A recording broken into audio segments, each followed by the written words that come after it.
Saudara Capres nomor urut 1 Anies Baswedan mengatakan etika itu mulai dari atas atau kepala dan akan diikuti yang di bawah. Bila atasannya memiliki etika, maka bawahannya pasti akan mengikuti.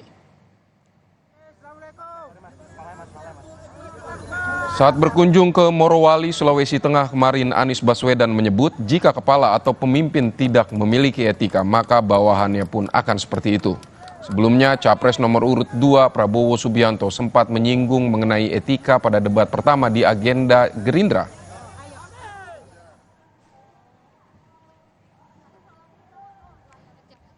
Memang etik itu mulainya dari kepala.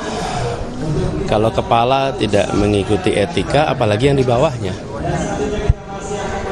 Jadi memang benar mulainya dari kepala, dan dengan begitu yang di bawah akan ikut.